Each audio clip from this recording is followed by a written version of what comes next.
This lecture we are just going to continue with the chromatography, elution chromatography. We are going to see some theory that you must know. So I hope you all remember how to perform the elution chromatography experiment. So we have a column of, say, that's the column of length L,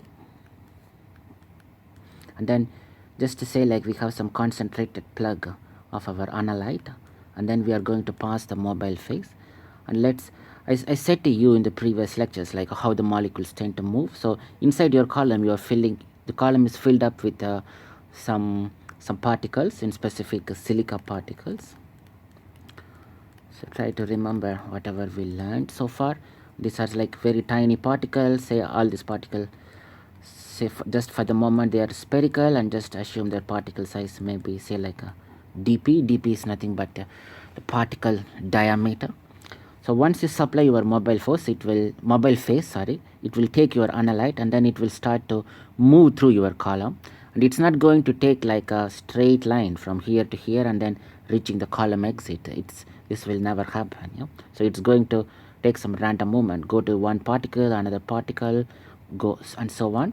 And in the meantime, something is happening which we call it as adsorption. So some of your analyte will move from your mobile phase to your stationary phase, get adsorbed onto that spot, and then it will again get dissolved by some fresh mobile phase, and then it will carry that dissolved solute and go to the next particle, and then it might get adsorbed there, and then it might again get kicked off from that particle, and then it will transfer to the mobile phase, and then from the mobile phase it will go to the next particle. It will adsorb onto the stationary phase, and then this process repeats, and eventually your analyte will exit the column, and that's why we have some distribution at the exit. So I already explained this in the previous lecture. And even if you look at this diagram, so this is not the only path that you can think of. Say, for example, your column, sorry, your analyte molecule can take another route. So something like what you are seeing in the blue.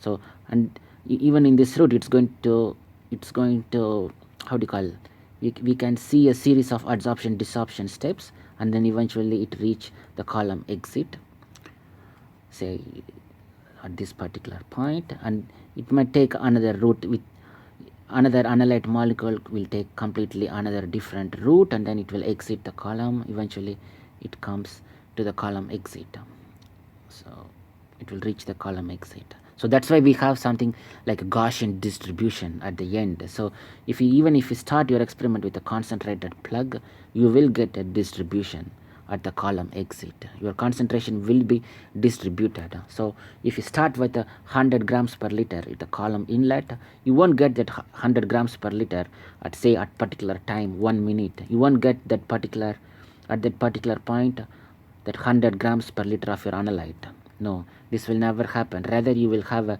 distribution of your concentration. So keep these things in the mind.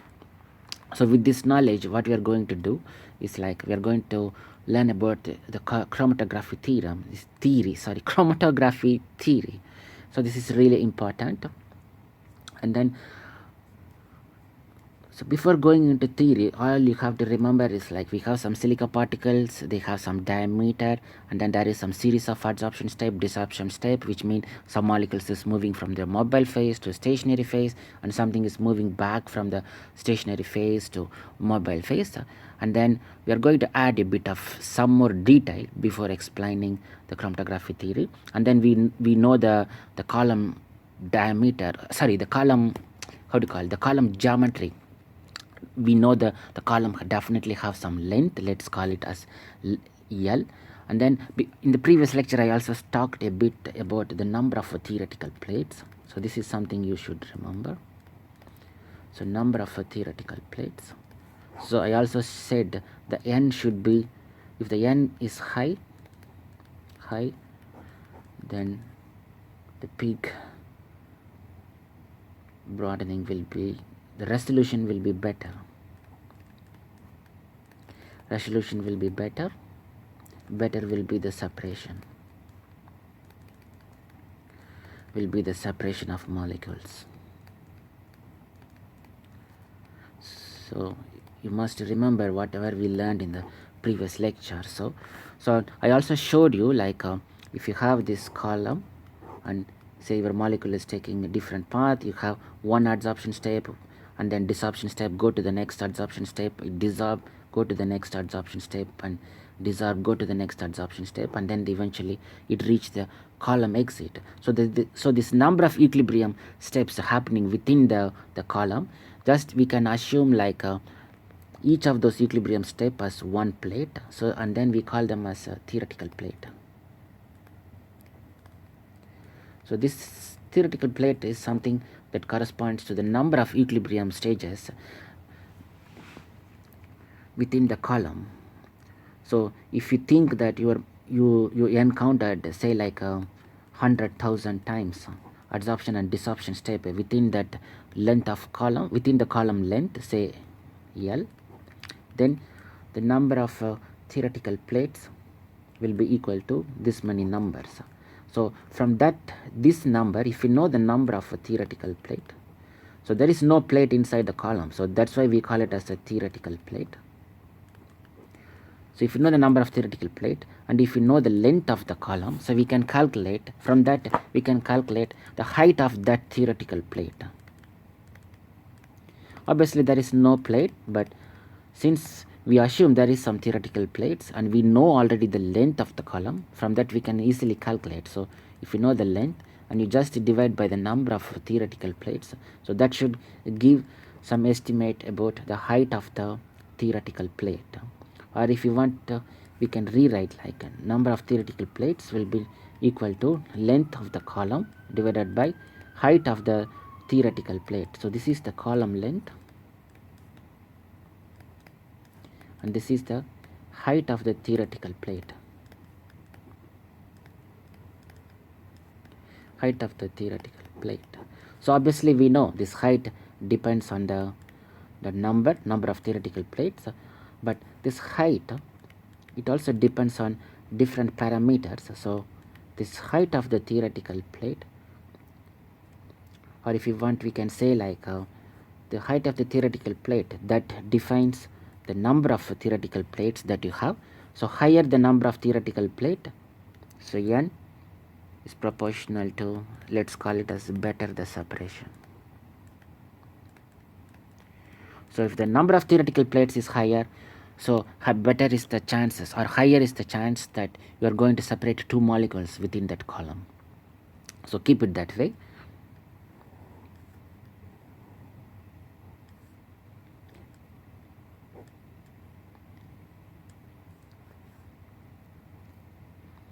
So why we are talking about this? So number of theoretical plates, length of the column, height of the theoretical plate. So better the separation. So if you want to separate two molecules, we have to increase the number, and this number directly depends on height of your theoretical plate. But what we have to know is like this height of this theoretical plate, it depends on different parameters. I'm going to just write, so this height of theoretical plate, it will depends on, maybe I will just write it instead of using the notations. It will depends on axial dispersion, plus it depends on say axial diffusion, plus mass transfer resistance in the stationary phase. This is very difficult because even in the books they are not explaining it. They, I don't know, they touch the surface and then they just assume that we have to understand mass transfer resistance in the mobile phase. So we will see one by one what is this. So axial dispersion, this is something which we already discussed. If we go back to this, maybe I can draw the figure again, why not? So this is your column. So let's assume you started with a very concentrated analyte plug at the column inlet, and then when you pass your mobile phase, let's say we are supplying the mobile phase, So just say like one of your analyte molecule will take one route, and then it comes first, and say this is one molecule at some time t equal to 1 minute, and then let's say two of those molecules, they take a different route, and then they come at the column exit after some time. So this is like your two molecules here, so something like that. So t is equal to say 1.1 minute, and then say another analyte molecule take another completely different route, spend some extra time, and then come, say this is like 6 molecules. So eventually you will get some Gaussian distribution like that. So the process of the molecule taking a different route within that column, that's something we call it as eddy diffusion. Eddy diffusion, we can just call it as axial dispersion. So your molecules are dispersed in so many number of many number of ways within that column length. So we call that as axial dispersion, or sometimes we can even call it as a longitudinal dispersion, as everything is happening in this direction, in the longitudinal direction or towards the axis. That's why we call it as an axial dispersion. So this is just a dispersion, so how your molecules are dispersed within that column, and this is happening, that's because you are having some large number of silica particles inside that column. That column is not an empty column. Yeah, probably if you are working with a gas chromatography, then it will be an empty column. Yeah, so in that case you might not encounter this parameter. Since we are talking with elution chromatography and your column is filled with silica particles, and that's why your molecules are taking a completely different route. And normally this parameter, axial dispersion, whatever we call, so this will be proportional to your diameter of your particle.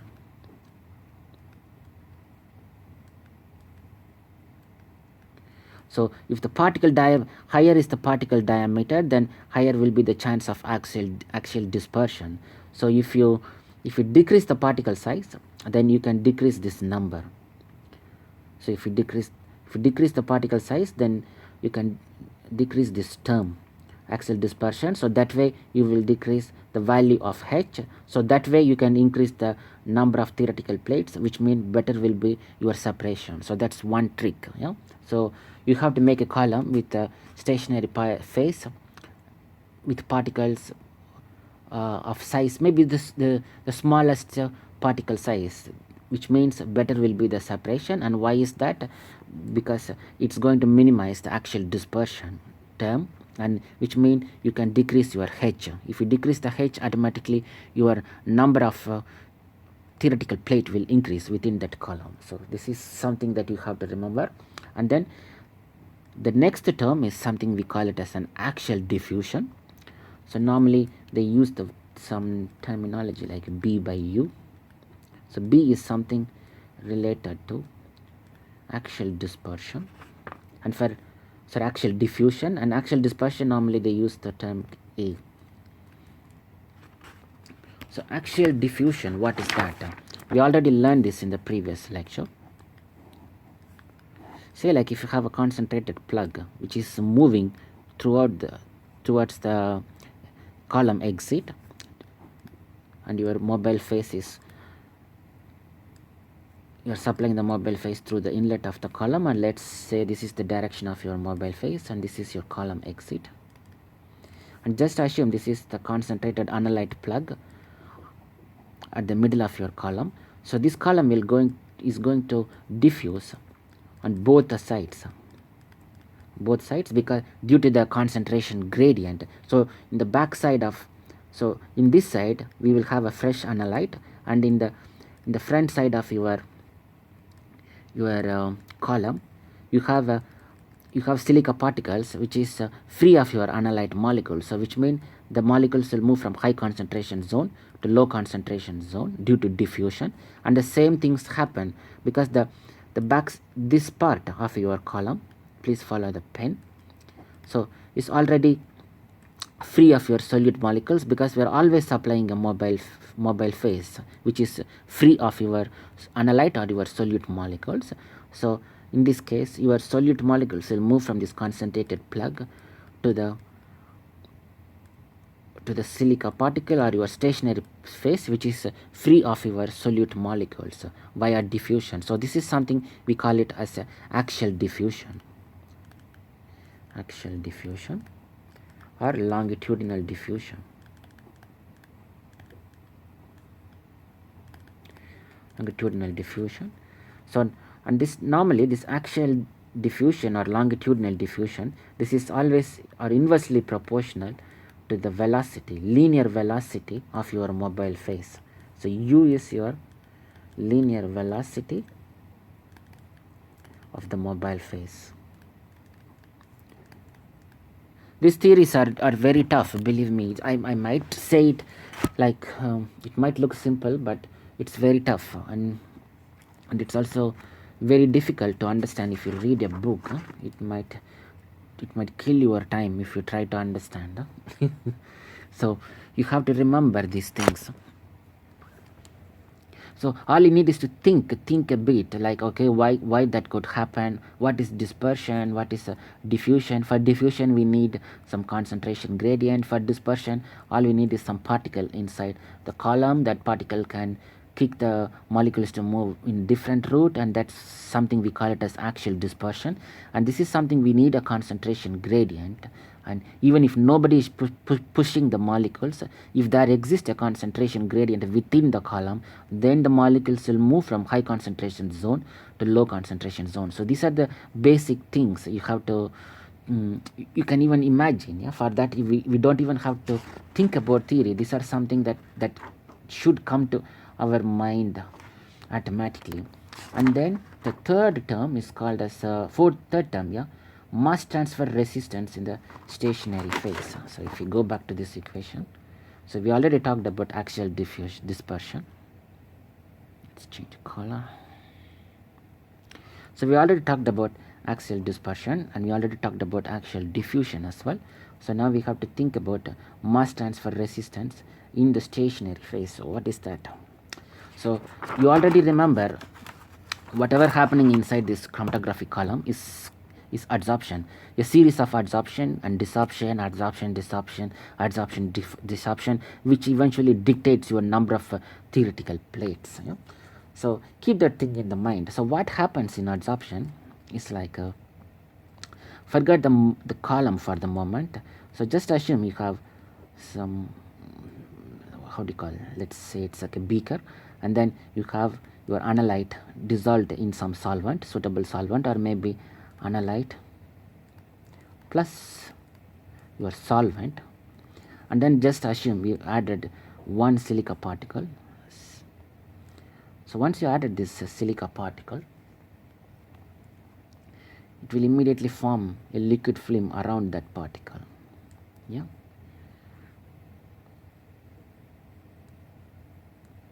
Around that particle.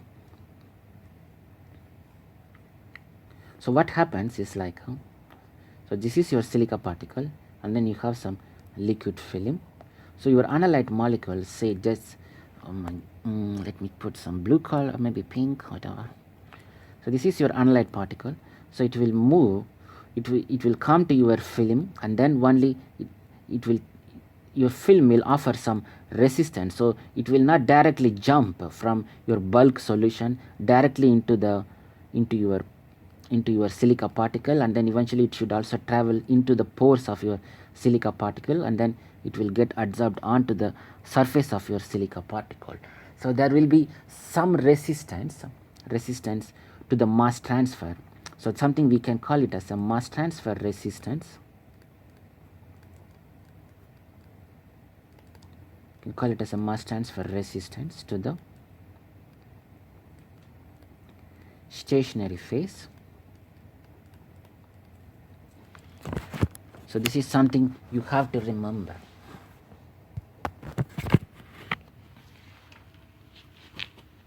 So this is something like a normal adsorption process. If you forget for the moment about what's happening in the column and so on, so just assume so this is what really happens if you perform an experiment in, like, you take some analyte plus your solvent, and then you add some silica, you will have some thin film around that, around the silica particle, and then it will offer some resistance for your solute molecules or your analyte molecules moving from the bulk solution into the your silica surface, or the pores of your silica sorry, the surface of the pores within that silica particles.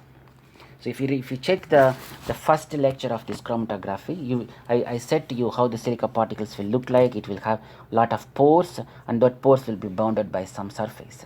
So the key idea you have to think is like your analyte molecules, there is no free walk. You know, like it cannot walk directly from the bulk solution to the surface of the pores in the silica column. It has to pass through some resistance. And normally this mass transfer resistance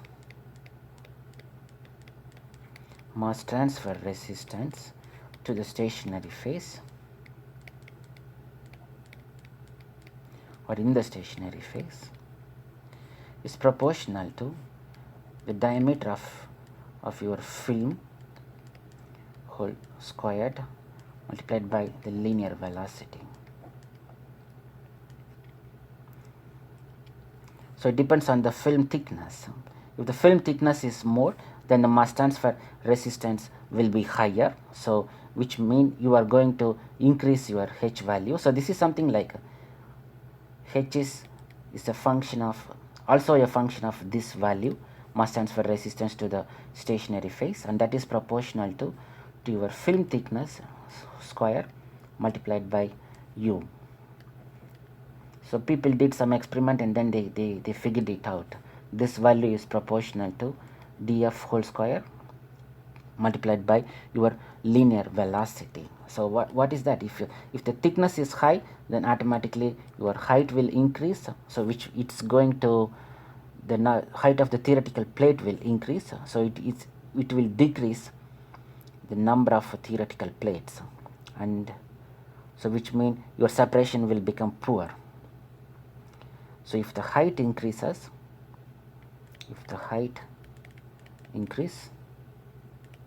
then separation will become poor.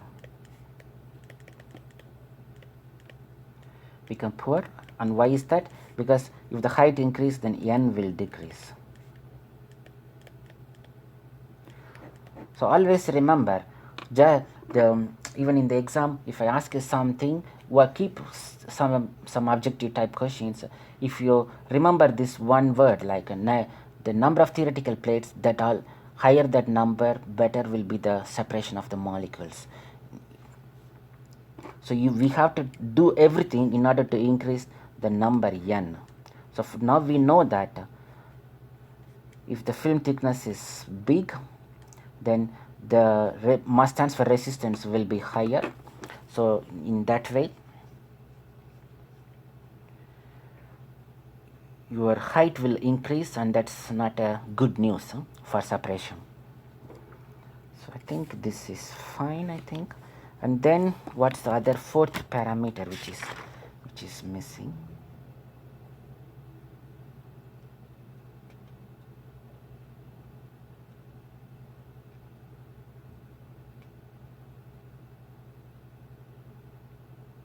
Okay, I think I don't know whether I mentioned this.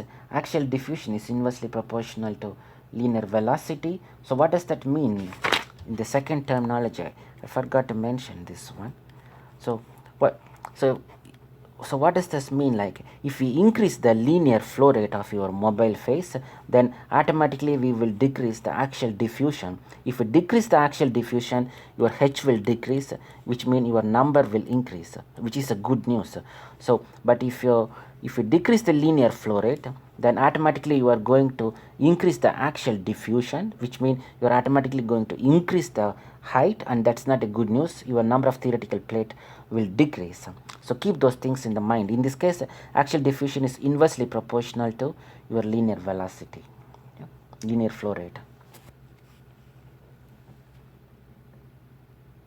And in this case, mass transfer resistance to the stationary phase, this is proportional to your film thickness raised to the power 2, and it's also proportional to your linear velocity. So keep these things in your mind. So there are, this is very tricky, your linear velocity. If you increase it, it's going to affect the mass transfer resistance, and it also favors how do you call it? If you increase the linear flow rate, it's going to increase the mass transfer resistance to the stationary phase. But if you increase the linear flow rate, then we will minimize the axial diffusion in the longitudinal direction. So there is some compensation between these two. So either we make one parameter better, which is here. If you how do you call it? If you increase the linear flow rate, you will decrease the axial diffusion.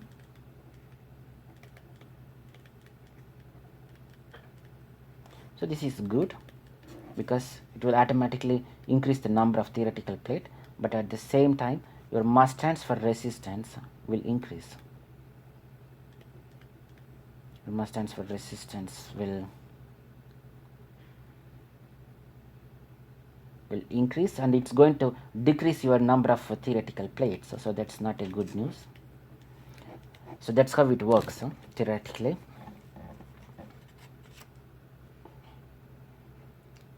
And then finally the fourth term, what is that? Mass transfer resistance in the mobile phase. So what is that?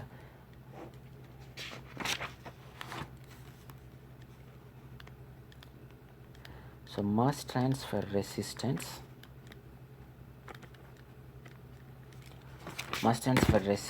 in the mobile phase. So again we have to think a bit. So just assume that you have some small particle, say dp, and then we have slightly, so another diameter, another silica particle, say 2 times the dp. So let's assume you have some pores, and then you have some solute molecule adsorbed here. Let's put some green color maybe. So let's say this is our solute particle here, and this is our solute particle here. So, and just assume that this is already adsorbed onto your silica particle, and it has to come back to your mobile phase, back to your mobile phase. So obviously if the diameter of the particle is less, it's going to travel far. How do you call it? The kinetics will be faster, the release kinetics will be faster from your silica particle to your bulk phase. And if the diameter of the particle is twice as big as the first particle here, say 2 dp, it's going to, the kinetics involved will be exactly twice from here back to your mobile phase. I'm not sure about this concept in particular because I couldn't understand myself from the books, but this is what I understand, what I learned from different textbooks. In fact, nobody is explaining this, particularly the mass transfer part. So this is what I understood, and for this very reason, what I said, like if you have the higher, bigger particle, which means the kinetic or the time involved or the time associated with your solute particles moving from your silica particle to the bulk side, it will be exactly twice. If your diameter is how do you call, if you dp, this is 2 times the diameter of the particle. Just from the geometry you can have some sense, like if you have a bigger particle, then you have a bigger time involved, and if there is some resistance for your molecules to move from the silica side to the mobile phase, then in this case that particular resistance should be proportional to some value, and that number should be related to your diameter of your particle. In fact, this particular value, mass transfer resistance in the mobile phase, is exactly proportional to diameter of your particle raised to the power 2 multiplied by your linear velocity. So if you increase the diameter of your particle, which means you are automatically increasing the mass transfer resistance into the mobile phase.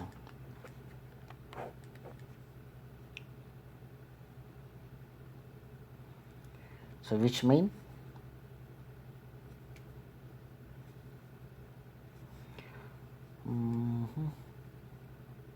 so I think this is correct.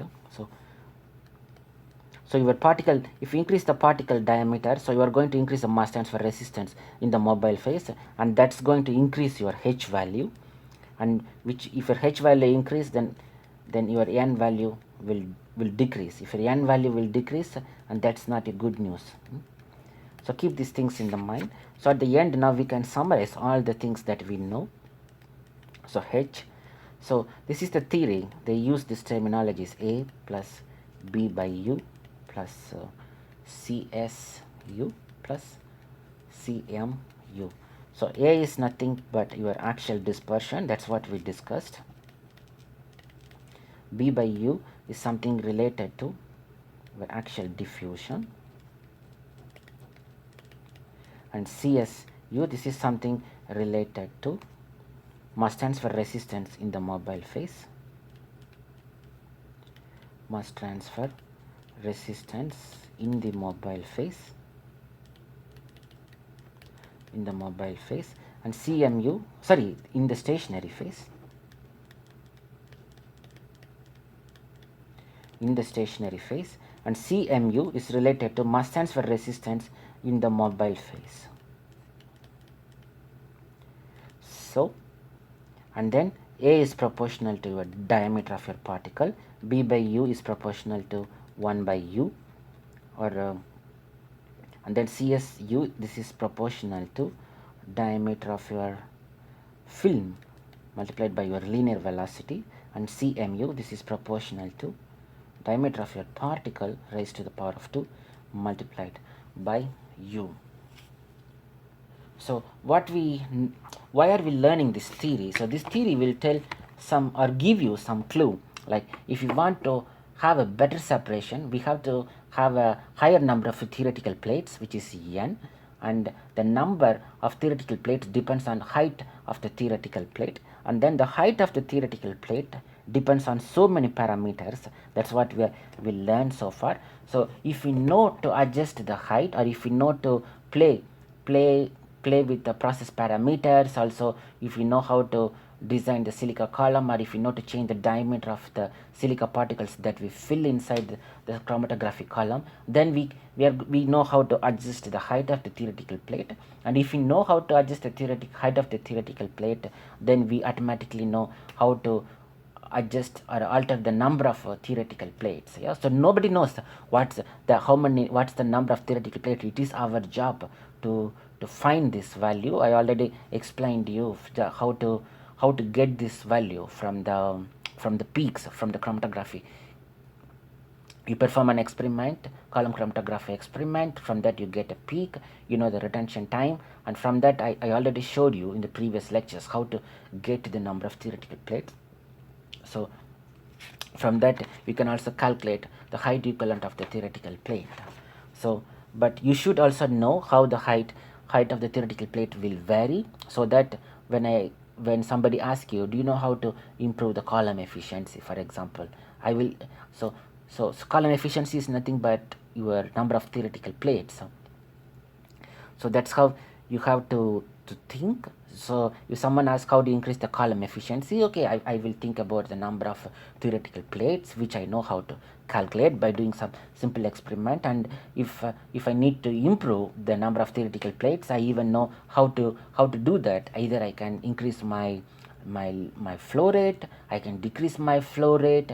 If I decrease my flow rate, it's going to penalize me on the axial diffusion. If I'm going to increase the flow rate, it's going to penalize me on the stationary phase mass transfer resistance, or the mobile phase mass transfer resistance, and so on. Or I can even change the diameter of the particle. Obviously, if I'm going to go for a bigger diameter sized particle, then I'm going to increase the value of axial dispersion. That's going to affect my height of the plate, and that's going to decrease the efficiency of my column. So I'm going to choose some some material whose diameter of those particles will be smaller, so that I can make the axial dispersion as minimum as possible. That way I can decrease the H value, so that way I can increase the efficiency of the column. So these are the things that should come to your mind. I think this is good so far. So these are bit of common sense, like if you have engineering background and if you already studied mass transfer, then this will become a bit more easy, because you already know what is a mass transfer resistance, what is a liquid film that bounds a solid particle, and so on. So okay, these are theory, yeah. Like whenever we say like, okay, I have some equation, and this equation have this many quantities like A plus B by U, and then this some quantity relating to mass transfer resistance on one side, another quantity related to mass transfer resistance on the liquid side, and this is the sum of all this quantity, and each of these quantities is proportional to some number or some parameter like diameter of particle. These are some laws, so you have to stick to the law, and then from that we have to characterize the chromatography column. So we just assume this law works well, and from that we calculate the number of theoretical plate, from that we calculate the height of the theoretical plate, and so on, and then from that we calculate the efficiency, or we define the efficiency of the chromatography column. I think so far so good. And then I'm going to show you a bit of chemical engineering stuff. Let's see. I think I have to show you something, or no, it's fine. So far so good. And one thing I think I forgot to mention, if you look at this expression, change the pen color.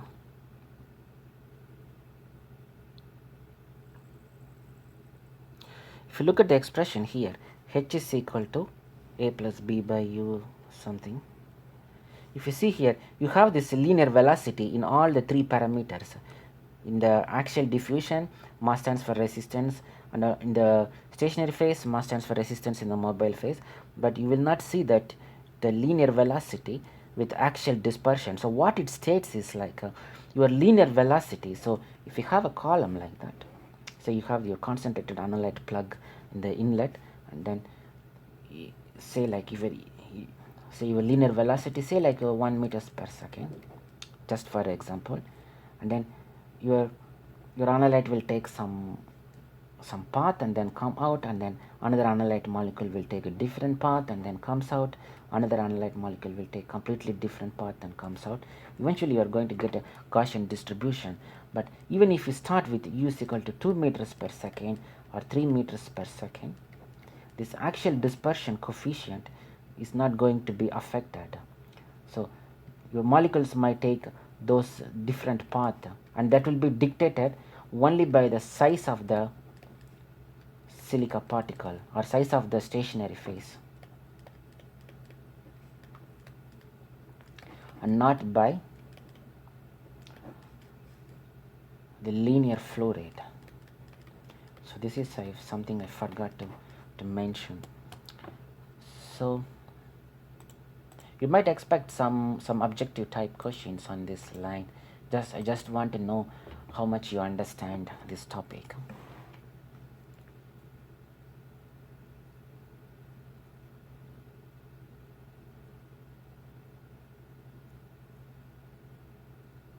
Then let's see something related to engineering. I'm going to write first. So let's call this as a parameter of our interest, something related to column chromatography. Let's make a table resolution, and then let's call it as a throughput.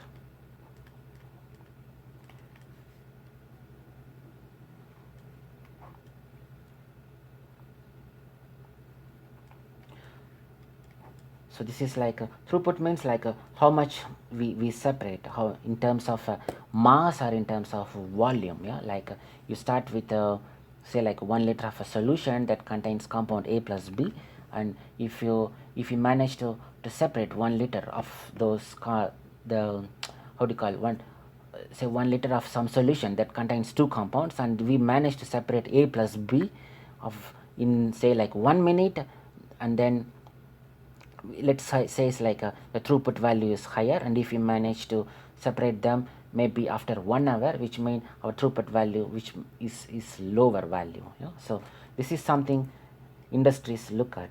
So for industries, this is the number they focus. They want a higher throughput. So how this value, so let's say we know the column parameter, let's say column length. So we are trying to use whatever the theory that we learned, and then from that we are going to, based on the theory, whatever or the concepts that we learned, something related to elution chromatography, we are going to see how the resolution will be affected as a function of different parameters. So if you increase the column length, obviously your resolution is going to be better, and normally its resolution will increase roughly L raised to the power of 0.5, so under isocratic conditions.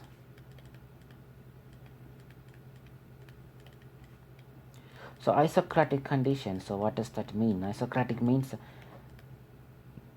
your mobile phase property will not change. So what do I mean by that? Say you have one column of say like a 10 centimeter, another column of 20 centimeter. So we are just going to pass the same mobile phase. So there is no change in the mobile phase. We put the same analyte, and then we put the same mobile phase. Say like same purity level, something like that. Yeah. So the same mobile phase. So that's what we call it as a isocratic condition. So which means we are just comparing, we are just taking two columns that differ by different length, but our mobile phase is same, our analyte is same. So that's what we call it as a isocratic condition. So under like same, we are using the same mobile phase. So that's the meaning of isocratic. So your resolution will increase something like length to the power of 0.5. Obviously higher the length, better will be your separation, and I already explained this why in the previous lecture. And then obviously throughput is going to decrease. It will be inversely proportional to 1 by length. So why is that? So if you have say 10 centimeter column and say 20 centimeter column, your analyte will spend say like 10 minutes in 10 centimeter column. It's going to spend exactly 10 plus multiplied by 2. If you increase the column exactly length of the column twice, the time will be roughly increased by twice. So that's why your throughput will be inversely proportional to length of your column. And then column radius, let's call it maybe R. And then resolution, this one depends on the design. Normally on a normal day it shouldn't affect your resolution, but it also depends on the other quantities like diameter of your particle and so on. So mostly the answer is it will not significantly affect your resolution, and then it will increase your throughput by twice, R square. Not twice, it will be R raised to the power of 2. And why is that? So what's mean by this column radius? So if you want, we can think it like how to think. Say like you have one column, say like a 10 centimeter column, and then you have some concentrated plug, and then you separated the A plus B say in 10 minutes. So if you are going to increase the column, so this will be diameter of the column, or if you want, we can just say we are adding one more column, exactly the same column, and we are doing another experiment in parallel. So again in 10 minutes we will separate more amount of A plus B. So if you couple them, so that will be nothing but one single column of a larger diameter. So that's, so this will be like a, so that's why your throughput will be increasing, and normally it will increase roughly r raised to the power of 2. So this is something like a, so that's how we scale up the chromatography column. So imagine if we have a column, and if you want to separate, say like A plus B, and then we know once we optimized which mobile phase to use and so on, all we need to do is, like, if you can increase the diameter of the column, or you can add more columns to run in parallel. So that way we will get more product separation per unit time. So that's what it's going to happen, which means you are going to increase your throughput, and that roughly increases r raised to the power of 2. So your throughput will be proportional, will be equal to r raised to the power of 2 if you increase the column length. So what does that mean? Like, say if you have a column length radius of say 2 centimeter, and then if you say, like, if you manage to separate A plus B, something like say like we managed to separate like 2 grams of A plus B in 10 minutes, and then if we increase the column say by 4 centimeter, so the throughput will be something r raised to the power of 2. So I think that's reasonably okay. And then temperature,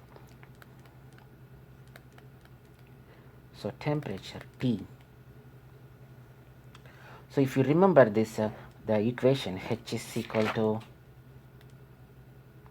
if you go back,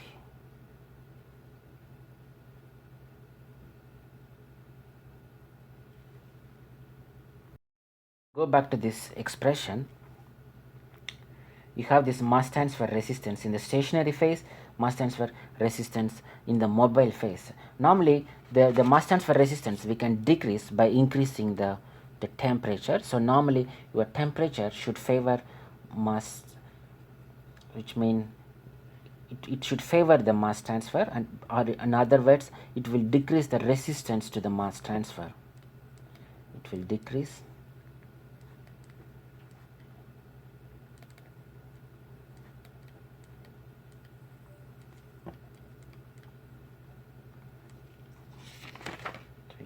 the resistance to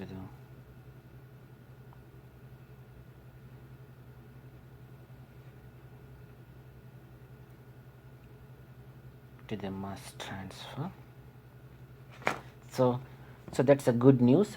And then obviously if you decrease the resistance to the mass transfer, which means you are obviously going to exchange more amount of solute, say like from one spot to another spot and one spot to another spot. So we can exchange more of this per unit time, so which means it's going to increase your throughput. So normally this should be proportional to your temperature.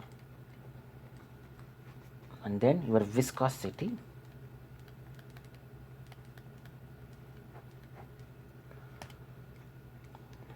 so if your solution is highly viscous, then the resistance to mass transfer will be much higher. So normally your viscosity should be minimum as possible. So lower viscosity normally favors mass transfer.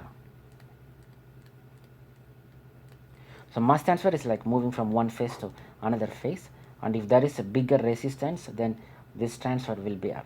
The rate at which the molecules move from this spot to this spot will be slower. So normally if a solution is less viscous, that's a good news. The mass transfer will be better, or the resistance to mass transfer will be minimum. So keep those things in the mind. So which means your throughput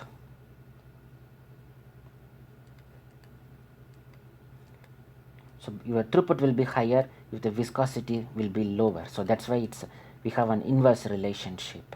And if you compare temperature and viscosity, normally if you increase the temperature, your viscosity will decrease. So that's also another reason your temperature favors the mass transfer. So keep those things in the mind. And then the sample volume.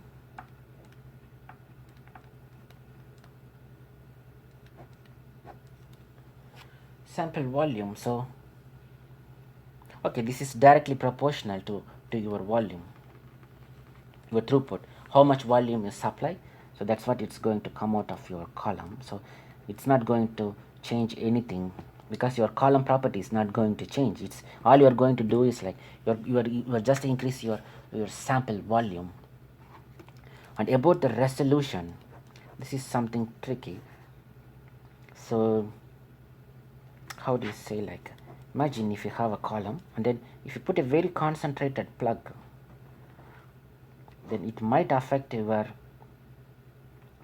if you see the result, it might hit something like that. Instead of a Gaussian distribution, you might get something like a flat curve on the top, and this is not a good news. So but we can adjust the flow rate, and then we can adjust the temperature and so on, so that we will get a nice Gaussian peak.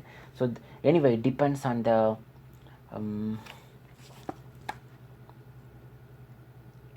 how do we can say, like, depends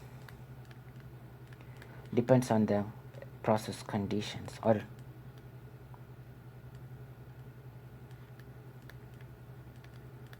say like flow rate, and then we can say temperature and so on. Yeah, and then again flow rate, what will happen to your flow rate? Obviously if your flow rate is higher, your throughput will be proportional to your flow rate. So let's say flow rate is J or U, it will be proportional to U. And then I already showed you, if your flow rate is your flow rate can have some massive effect on the Gaussian shape of your curve. So just assume there is some optimum value.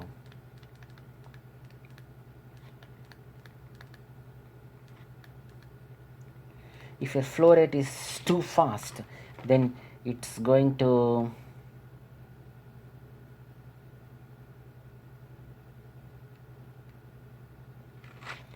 if your flow rate is too fast, it might favor, it might decrease your axial diffusion, then it might increase the number of theoretical plates. At the same time, it's going to affect the mass transfer resistance on the solute side and also on the stationary phase side. So on the mobile phase and also on the stationary phase. So there must be some optimum value. So you cannot just keep on increasing your flow rate. It's going to affect the efficiency of your column. So that's why I mentioned there is some optimum value for your flow rate. So apart from that, your throughput value, it must be proportional to your flow rate, but still it's the job of the user to optimize the condition, so that at the end of the day you manage to separate two of your compounds using that particular column. I think so far everything looks fine. Check. I think this is more than enough. I think we discussed the theory of chromatography. I think for this module, this is I'm going to stop now for this chapter. Obviously we can learn the different types of chromatography, but like gel permeation chromatography, ion exchange and so on, but I'm not going to cover this for this module. Probably for that you might need to come to bioprocess engineering 1. There I normally explain like what is this different type of chromatography, how the working, how they are used it to separate different components from a mixture and so on. But for this module you have to know the engineering aspects of the elution chromatography and the theory behind it. I think we did that already so far, and you also know how to calculate retention time, retention factor, resolution, efficiency, height of theoretical plate, number of theoretical plate. How, if I give you a chromatogram, you know how to calculate the retention time from the graph, and then you can also know how to calculate the adsorption constants and so on. Yeah? So I think I'm going to stop now, and then probably I will upload one more video on the on something related to nucleation, because this is something you won't find it in the textbook, and I think you must learn it before you leave this module, and you might expect some questions in your final exam. from the crystal nucleation. So thanks for listening.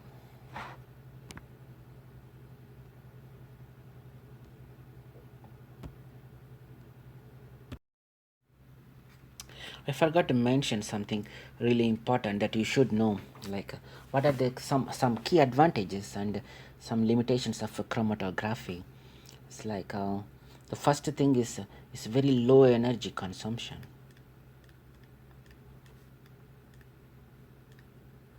It's very low energy consumption. And then what do I mean by that? For example, if you do a crystallization experiment, you already did using these PAT tools, like you have to load your sample, and then you have to heat the solution, you have to cool the solution, and then you have to maintain the solution say at say 20 degrees centigrade, and then for that you have to spend a lot of money on the chiller, you have to provide some extra agitation and so on, and then you have to wait like 2 days or 3 days until your solution reaches an equilibrium. So that involves a lot of money, and you spend a lot of energy as well. Yeah. So and it's also like it also involves some labor cost in that.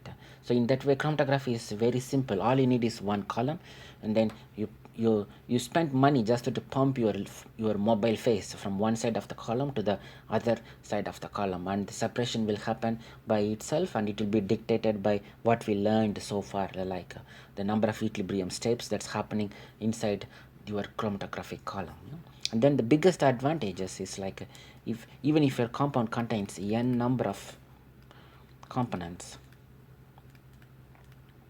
it's not only a plus b, we can separate a and b. If we have a plus b plus c, or 1 plus 2 plus 3 plus up to n, we can take this mixture and then you pass into the column, and then we can separate them into individual fractions. So this is one big advantages of a chromatographic column, and it's very versatile technique. So it's very flexible, and then we can play with a mobile phase and so on.